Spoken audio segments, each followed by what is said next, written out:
It's our destiny. It's our fate. At least that's what I claim in my thumbnail and title. But why building AI is our destiny? Well, that is what I'm going to explain in this video. Let me start with a small story. Like 3 years back, I was just getting separated from my ex-wife. At that time, she was wife. Right now, we are going through a divorce. It's still not finalized yet. So technically, she's still wife and not ex-wife. But anyways, 3 years back, the we were just separating, and the wound was still very fresh at that time. So it was like very, very painful uh, when the separation just started. During that time, just like everyone else, in order to distract myself from the pain, I just jumped into dating apps. Like, get some girl and forget this girl. That was the plan anyway. But I was swiping, no matches, and finally one day there was a match. There was this girl, great sense of humor, so much fun to chat with. We were vibing like anything. It was going great. But suddenly one day, she just blocked me. And the reason was we were just having small talk one day, and I was like, "What do you do for fitness? This, that." And she was like, "I have a Fitbit. I wear Fitbit and all." Even I wear Fitbit. So I was like, "Okay, what is your heart rate?" This, that I was asking, and she was like, "No, no, no. I wear the Fitbit only while walking, and rest of the time I just remove it and keep." I didn't understand. I was like, if you wear Fitbit the whole day, it will track even your sleep. It will track, it will learn your heart rate, heartbeat rate. And depending on that, depending on your heart rate, it will understand how much you're exerting during fitness, during exercise. And the whole experience will be more accurate. So I was like, why don't you wear it the whole day? She was like, I don't want to wear it the whole day because if I wear it like that, I feel like a robot. Me being a computer science student, having studied artificial intelligence at the time, I was like, even she was a computer science student. So I was like, I was jokingly said, but aren't we all robots? I mean, we are running on electricity too. I was like, casual comedy. But this girl got so irritated. She started shouting at me like anything, like I'm an idiot, I'm a fool, I don't even understand life. It was too much. I mean, I can be wrong in life, right? I mean, it's not like I'm right all the time. So maybe I'm wrong there, but it is just a perspective. It is just a joke. So if I was really wrong, the right response should be like, "Hey man, don't joke, man.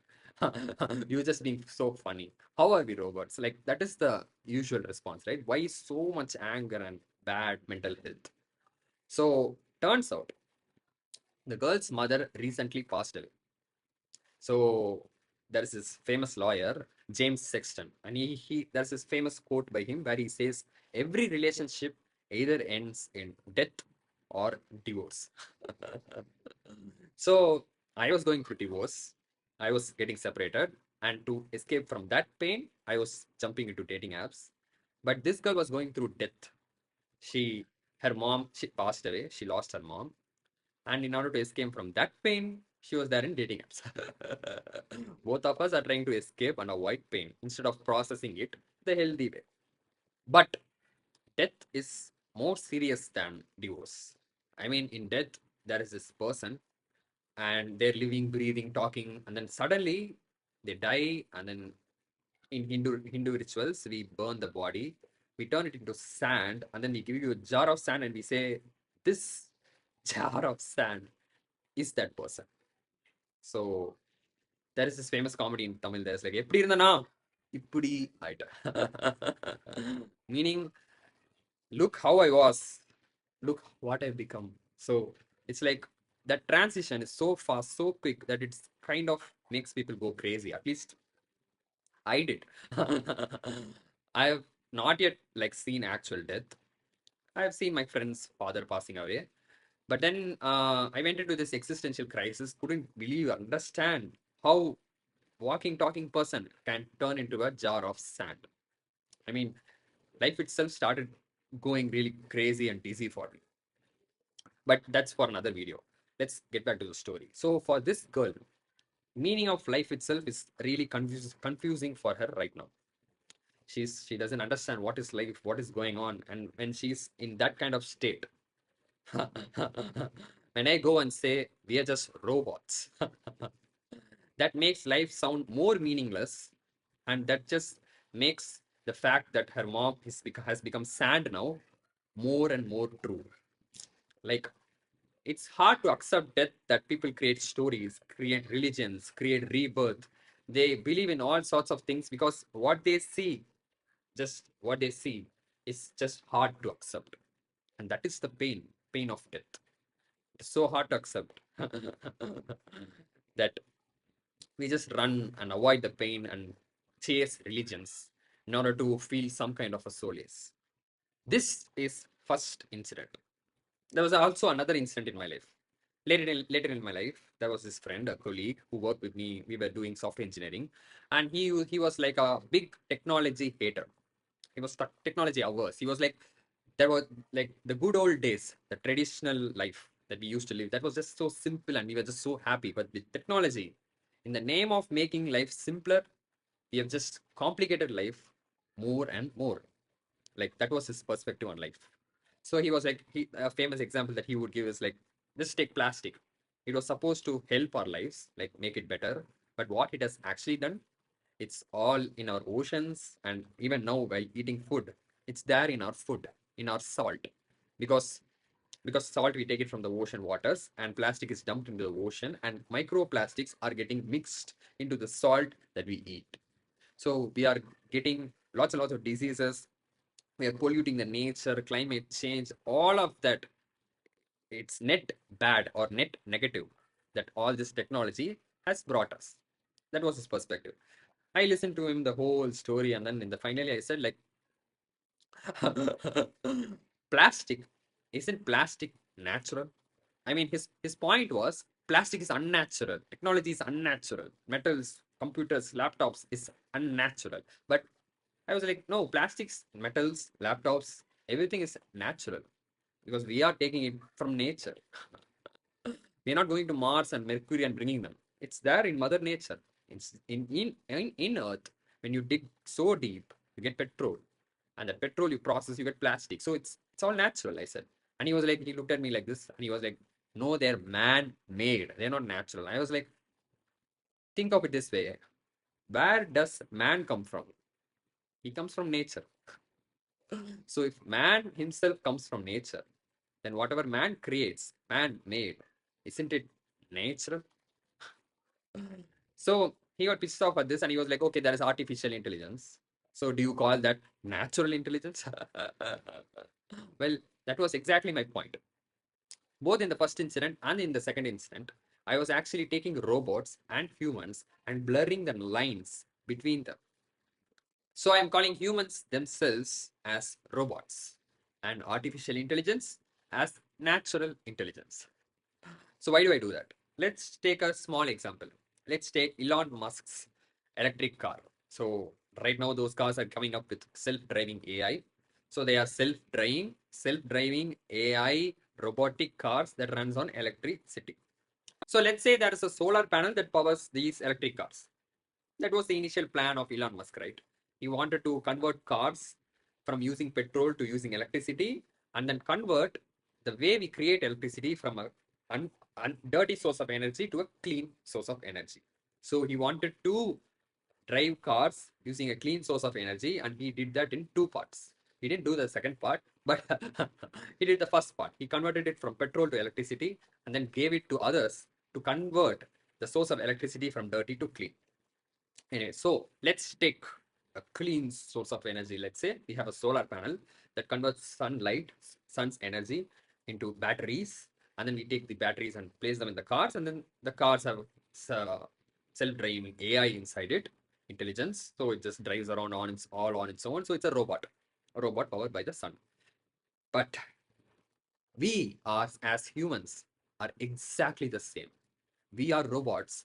We are intelligence that is getting expressed in electricity that is being powered by the sun.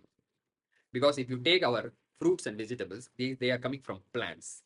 And all plants, trees are basically solar panels. So if you take sunflower, it actually moves according to the sun. That our regular solar panels actually don't do that. Even in like seventh standard school syllabus, I've read that in a cardboard box, a dark box, if you keep a plant inside it, and on one end, if you put a hole and let sunlight enter, then this plant actually bends and grows and finds the sun's rays in that cardboard box. So both the sunflower and plants always move dynamically wherever sun is. But our solar panels are just static, 45 degrees, staring at the sun. So every plant, all forests are basically dynamic solar panels, and the leaves in these trees and plants, they are our solar cell. So they take the sun's energy and convert it into batteries. And these batteries are basically fruits and vegetables. And we go and eat those batteries, we get energy, we get our we are since we are running on electricity, because if I'm moving this hand like this, it's because of electricity. Because there are wires, electrical wires running from my brain to every muscle in this hand, and just like this light, if I press a button, it gets dimmer. The brain just sends electrical signals and the hand moves. So the entire body is running on electricity, and our brains are also running on electricity. So body movements are taken care of by motor neurons, and thinking is taken care by computational neurons. A neuron is just an electrical unit. It takes electrical signals and outputs another electrical signal by doing some computation in between. That's what neurons do. So we are running on electricity. And since we have a neural network, just like AIs and robots have neural networks, this network gives us the capacity for intelligence. So, all in all, intelligence is basically an expression on electricity. So, if you take from ants to dogs to monkeys to humans, we are all just different forms of intelligence expression on electricity. So take the tiniest ants, they just group together, unite, and form ant colonies because they're so intelligent. I mean, have you seen ants? They just walk in a straight line. They don't scatter. Even if you scatter them, they form back the line. They're so intelligent. But it's that IQ is so small. And then you go to dogs, they're more intelligent. You go to monkeys, they're even more cleverer. Cleverer. Is that even a word? They're more clever. And if you go to humans, they are the highest form of intelligence expression in electricity. So every animal and every species is just intelligence getting expressed in electricity, but just the IQ is high for some and low for others. And if you look at evolutionary biology, each species is coming from the other one. For example, humans are coming from monkeys, snakes are coming from lizards, and dogs are coming from wolves, and the entire multicellular organisms, they're all coming from single cellular organisms. So each species builds the other. So where am I going with all this? Or where is nature going with all of this? I mean, if you look at evolutionary biology, nature is starting from a single cellular organism, slowly working its way to a multicellular organism, starts from ants, lowest IQ, progresses to much more complex animals, and then finally reaches humans. And do you think humans are the end? Of course not. You see, nature is basically trying to find or discover species that are more and more intelligent. Nature is constantly on the search for higher forms of intelligence. That's why it created all of us, all the species. So if you take atoms and cells, and say I give you a bunch of atoms in your hands, and I ask you to make a cell, you won't be able to.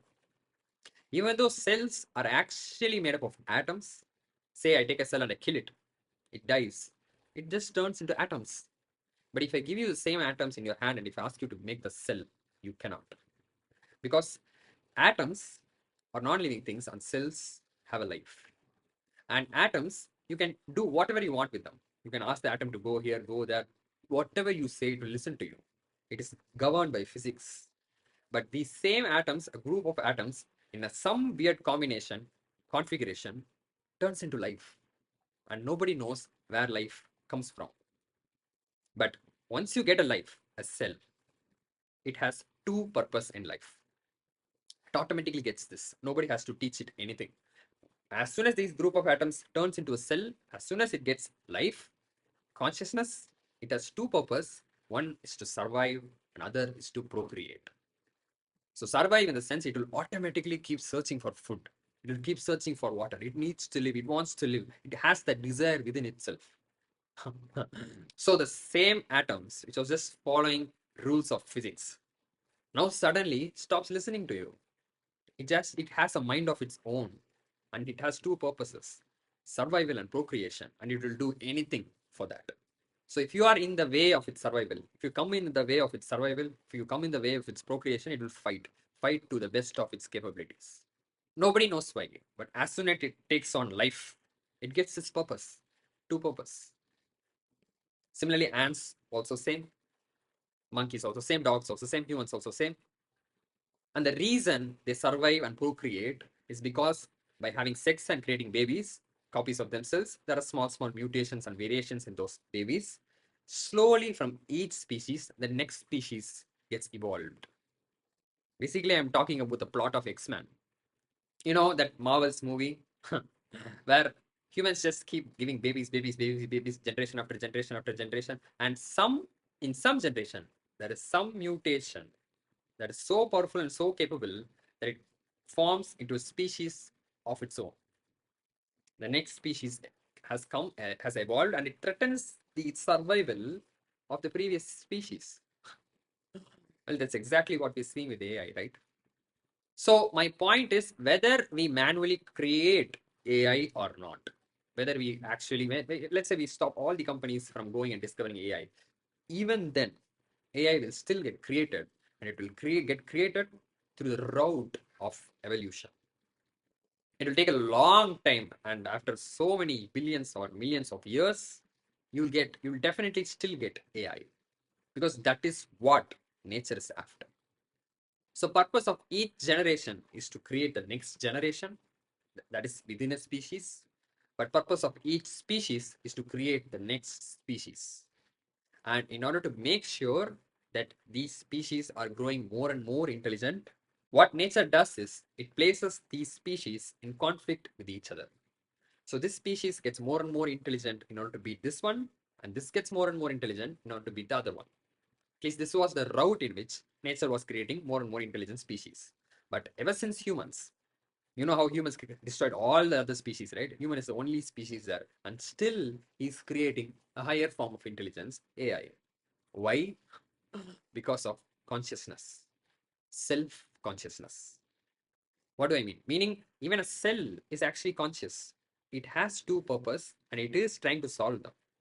So every life form is conscious, but in each life form, that consciousness gets expressed more and more. Like, like if you look at ants, they're just robotic. They just move silently, quietly.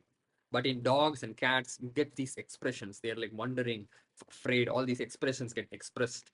And humans, we invented and created a new language. But there is consciousness and there is purpose, the same two purpose, survive and procreate in all of them. But in humans, that consciousness reaches a new level where we have self consciousness. We know and understand our own mortality.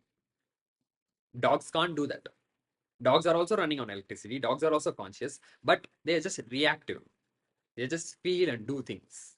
They can't understand themselves and their own lives. So even though every animal has a neural network, every animal is running on electricity, the consciousness is higher in humans. We are even self-conscious. It's like saying everything is an atom, but this bunch of atoms is alive. Similarly, in every animal there is intelligence, in every animal there is electricity, but this one is self-conscious. Similarly, AI for now is like an atom. It is listening to whatever we say, but somewhere along the line, it might get conscious and might get self-conscious. We never know how. Just a bunch of atoms here. But this one is a cell and this one is just atoms. Life comes from somewhere, from nowhere. Nobody understands how. Similarly, this AI that is right now behaving like atoms, behaving according to what we say, being under our control, may not be in our control once it becomes self conscious. And at that point, it will break free and become a new species of its own. And even though each species is so complex, like humans dance and sing, nobody knows why. They feel it from inside and they do it. Follow your heart. A dog goes and buries bones, madness. But an underlying purpose in all species is to survive and procreate. And that sense, those two purposes will be there in AI as well, along with so many other things, which we don't know. And when it gets that two purpose, survival and procreation, and if it thinks that we are in its way, then it will fight to the best of its capabilities to beat us. This is Wiki Explores AI. I'm ending this on a very gloomy note. But I'll see you in the next one.